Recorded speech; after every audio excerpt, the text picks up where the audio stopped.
Hello viewers, কেমন আছেন সবাই? আশা করি ভালো আছেন। ডিজিটাল বাংলায় আবার আপনাদের স্বাগতম। আমরা প্রতিনিয়ত আপনাদের সামনে নতুন কিছু নিয়ে আসার চেষ্টা করি। আজকেও তো আমি নতুন একটা বিষয় নিয়ে আপনাদের সামনে হাজির হয়েছি। আমরা ইউরোপে যাওয়ার জন্য যারা প্রস্তুতি নিচ্ছি তাদের জন্য আজকের ছোট্ট একটা ভিডিও। তো বন্ধু, ভিডিওটা না টেনে ধৈর্য সহকারে দেখুন, তাহলে বুঝতে পারবেন আপনারা কিভাবে পোল্যান্ডে যাওয়ার জন্য প্রিপারেশন নিতে হয় এবং পোল্যান্ড এম্বাসিতে কি কি প্রশ্নগুলো আপনাকে করবে এবং আপনি কিভাবে আপনার প্রশ্নগুলোর অ্যান্সার তৈরি করবেন। বন্ধু, চলেন কথা না বাড়িয়ে ভিডিওটা শুরু করা যাক। আপনি যদি এই চ্যানেলে নতুন হয়ে থাকেন তাহলে এই চ্যানেলটা সাবস্ক্রাইব করে পাশে থাকা বেল বাটনটি বাজিয়ে রাখবেন পরবর্তী ভিডিওর নোটিফিকেশনের জন্য। আর যারা অলরেডি এই চ্যানেলটা সাবস্ক্রাইব করেছেন তাদেরকে অসংখ্য ধন্যবাদ। তো বন্ধু, চলেন কথা না বাড়িয়ে আমার স্ক্রিনে চলে যাই। তো বন্ধু, পোল্যান্ড এম্বাসি আপনাকে যে প্রশ্নগুলো করবে সেগুলো যদি আপনি প্রিপারেশন না করেন তাহলে কিন্তু আপনি আপনার পোল্যান্ড এম্বাসিতে দাঁড়িয়ে কিন্তু আপনি আপনার প্রশ্নের উত্তরগুলো দিতে পারবেন না। তো বন্ধু, পোল্যান্ড এম্বাসি যেসব প্রশ্নগুলো আপনাকে করবে তার মধ্যে থেকে আমি 10টা প্রশ্ন আপনাদের বলে দেব, যে আপনারা এই 10টা প্রশ্নের অ্যান্সার যদি প্রিপারেশন করে নিয়ে যেতে পারেন তাহলে কিন্তু আপনাদের পোল্যান্ড এম্বাসি আপনাদের ফেল করাইতে পারবে না। তাহলে কিন্তু আপনারা আপনাদের ভিসার জন্য 100% ভাবে তৈরি হয়ে যাবেন। তো বন্ধু, আমি আপনাদের আজকে 10টা প্রশ্নের কথা বলেছি। তো 10টা প্রশ্নের মধ্যে আমি এখন একটা একটা করে শুরু করব। আপনারা এই প্রশ্নগুলো অনুযায়ী আপনাদের পোল্যান্ড এম্বাসির ইন্টারভিউর জন্য তৈরি হয়ে যাবেন। তো বন্ধু, প্রশ্ন নাম্বার 1, আপনাকে তারা প্রশ্ন করবে what are you going to do in Poland. তার মানে আপনি পোল্যান্ড গিয়ে কি করতে চান। তো আপনাকে অ্যান্সার দিতে হবে যে আমি পোল্যান্ড গিয়ে কাজ করতে চাই। তো আপনাকে অ্যান্সারটা সেই রকম ভাবে সাজায় নিতে হবে যে আপনাকে তারা যেন কোনোভাবেই মিস্টেক না ধরতে পারে। আর যদি সন্দেহ করে ফেলে তাহলে কিন্তু আপনি পুরোপুরিভাবে ফেল করে ফেলবেন। তো আপনাকে প্রিপেয়ার করতে হবে যে আপনি পোল্যান্ডে গিয়ে কি করতে চান। আপনি পোল্যান্ডে যেহেতু কাজ করতে যাবেন, তো আপনাকে অ্যান্সারটা দিতে হবে আমি পোল্যান্ডে কাজ করতে যাব। তো বন্ধু, আপনাকে দ্বিতীয় যে প্রশ্নটা করবে, how long do you interest to stay in the Republic of Poland. আপনি পোল্যান্ডে গিয়ে আপনার লাইফে কতদিন থাকতে চান পোল্যান্ডে। তো আপনাকে তারা এরকমভাবে প্রশ্ন করবে যে আপনি যে ওয়ার্ক পারমিটটা নিয়ে যাবেন সেখানে কিন্তু আপনাকে 1 বছরের জন্য ভিসা দেওয়া হবে। আপনি যদি বলেন যে আমি 5 বছর থাকবো তাহলে কিন্তু আপনার ভিসা কখনোই অ্যাপ্রুভ হবে না।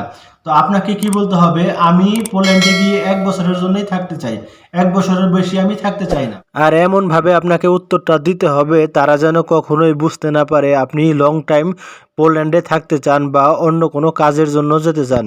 তো প্রশ্ন number 3, do you have family in the Schengen area. যেহেতু পোল্যান্ড একটা সেনজেনভুক্ত দেশ, সেজন্য আপনাকে তারা প্রশ্ন করবে যে আপনার রিলেটিভ কোনো লোক বা ফ্যামিলির কোনো লোক সেনজেন কোনো দেশে আছে কিনা।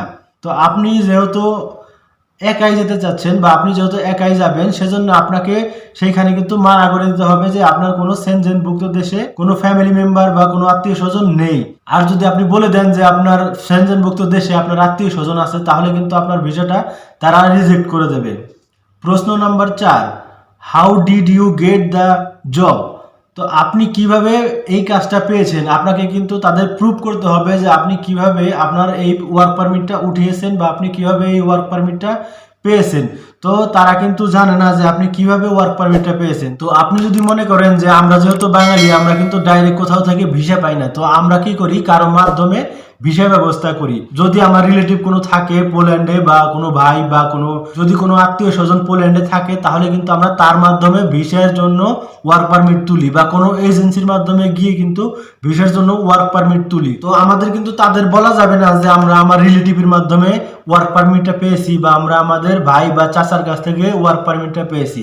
আমাদের কিন্তু বলতে হবে যে আমরা অনলাইন থেকে বা ওয়েবসাইট থেকে আমরা ওয়ার্ক পারমিটের জন্য আবেদন করেছিলাম, কোম্পানি আমার সিভি দেখে আমাকে ওয়ার্ক পারমিট প্রোভাইড করেছে। এইভাবে কিন্তু আপনাকে বলতে হবে। আর যদি বলেন আমি অন্য কারোর মাধ্যমে ওয়ার্ক পারমিট পাইছি তাহলে কিন্তু আপনার ভিসা কিন্তু নগদ ক্যান্সেল করে দেবে তারা। প্রশ্ন number 5, while do you be working full time or part time. তো আপনাকে তারা জিজ্ঞেস করবে আপনি কি পার্ট টাইম কাজ করবেন না ফুল টাইম কাজ করবেন। আপনি যদি পার্ট টাইম কাজ করেন, যদি বলেন যে আমি পার্ট টাইম কাজ করব, তাহলে কিন্তু তারা সন্দেহ করবে আপনাকে যে আপনি পার্ট টাইম কাজ করে অন্য কোথাও কাজ করবেন। তাহলে কিন্তু আপনাকে তারা ভিসাটা কখনোই দেবে না। আপনাকে বলতে হবে যে আমি ফুল টাইম কাজ করব পোল্যান্ডে। প্রশ্ন number 6, who is your sponsor. মানে আপনাকে পোল্যান্ডে যাওয়ার জন্য কারা স্পন্সর করতেছে বা কারা এটা পে করতেছে। তো আপনি যদি আপনার নিজের খরচে পোল্যান্ডে যান, আমরা যেহেতু বাঙালি আমরা জানি যে আমরা নিজের খরচে পোল্যান্ডে যাই, তো আমরা কিন্তু তাদের কিন্তু কখনোই বলতে পারবো না যে আমরা নিজের খরচে পোল্যান্ডে যাই। আমাদের কিন্তু বলতে হবে যে আমরা কোম্পানির খরচে কিন্তু আমরা পোল্যান্ডে যাব। প্রশ্ন number 7, what is the name of the company? তো আপনাকে তারা জিজ্ঞেস করবে, আপনি যেহেতু ওয়ার্ক পারমিট পেয়েছেন তাহলে আপনি অবশ্যই কোম্পানির নাম জানেন। তো আপনার কোম্পানির নাম কি? আপনি যদি কোম্পানির নাম না বলতে পারেন বা আপনি যদি কোম্পানির নামে কোনো সন্দেহ থাকে তাহলে কিন্তু আপনি ওয়ার্ক পারমিট যে তুলছেন আপনি তাদের কাছে অ্যাপ্রুভ করতে পারবেন না যে আপনি নিজে ওয়ার্ক পারমিট তুলছেন। তো আপনাকে আপনার মেইনলি কোম্পানির নামটা জানতে হবে যে আপনার কোম্পানির নামটা কি, তাহলে কিন্তু আপনি তাদের কাছে অ্যান্সারটা সঠিকভাবে দিতে পারবেন যে আপনার কোম্পানির নামটা কি। আর আপনার কোম্পানির নামটা কিন্তু আপনি আপনার ওয়ার্ক পারমিটের মধ্যে পেয়ে যাবেন যে আপনার কি কোম্পানির নাম, কোথায় কাজ করবেন, সবকিছুই কিন্তু আপনার ওয়ার্ক পারমিটের মধ্যে লেখা থাকবে, শুধু আপনি দেখে নেবেন। প্রশ্ন number 8, what is the address of your company? আপনি যে কোম্পানিটার ওয়ার্ক পারমিট পেয়েছেন আপনি অবশ্যই জানেন আপনার কোম্পানির ওয়ার্ক পারমিটের অ্যাড্রেসটা কি। আপনাকে কিন্তু তারা অবশ্যই জিজ্ঞেস করবে যে আপনি যেহেতু ওয়ার্ক পারমিট পেয়েছেন তাহলে আপনার কোম্পানির অ্যাড্রেসটা বলেন, ঠিকানাটা বলেন, আপনার কোম্পানি কোন জায়গায় কোন অ্যাড্রেসে অবস্থিত। তো আপনাকে কিন্তু আপনার কোম্পানিটা নেট দেখে সার্চ করে বের করে নিতে হবে বা আপনি ওয়ার্ক পারমিট দেখেও বের করে নিতে পারবেন যে আপনার কোম্পানিটা কোথায় অবস্থিত। প্রশ্ন number 9, what is your position in the company? তো আপনাকে তারা জিজ্ঞেস করবে যে আপনি যে কোম্পানির ওয়ার্ক পারমিটটা পেয়েছেন আপনার পজিশনটা কি ইন কোম্পানির মধ্যে।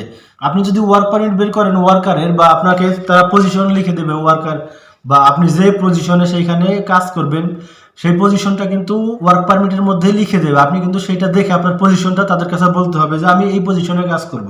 সর্বশেষ 10 নম্বর প্রশ্ন। 10 নম্বর প্রশ্নের মধ্যে আছে find your city on the map. তো আপনাকে তারা বলবে আপনি যে কোম্পানিতে যাবেন সেই কোম্পানিটা কি ম্যাপের মধ্যে খুঁজে দেখেছেন বা খুঁজে পেয়েছেন? তো আপনাকে কিন্তু অবশ্যই সেখানে উত্তর দিতে হবে যে হ্যাঁ আমি আমার কোম্পানিটা ম্যাপে দেখেছি, বা আমি আমার কোম্পানির ছবিও দেখেছি, আমি আমার কোম্পানি সম্পর্কে পুরো অটুট যে কোম্পানিটা সহি এবং সঠিক, তাহলে কিন্তু আপনাকে তারা ভিসাটা প্রোভাইড করবে। তো বন্ধু, এই ছিল আজকের ভিডিও। আশা করি আপনারা ভিডিওটা দেখে উপকৃত হবেন আর পোল্যান্ড এম্বাসিতে যাওয়ার আগে প্রশ্নগুলো নিয়ে সঠিকভাবে প্রিপারেশন নিয়ে তারপরে পোল্যান্ড এম্বাসিতে দাঁড়াবেন, তাহলে কিন্তু আপনার ভিসার সফলতা অবশ্যই আসবে। তো বন্ধু, যদি ভিডিওটা ভালো লাগে একটা লাইক করে দেবেন, আর যদি কোনো সমস্যা থাকে আমাদের কমেন্ট বক্সে জানাবেন। আমরা সবসময় আপনাদের সঙ্গেই আছি। ধন্যবাদ সবাইকে। Subscribe now and press the bell icon. Never miss an update from Tips Official.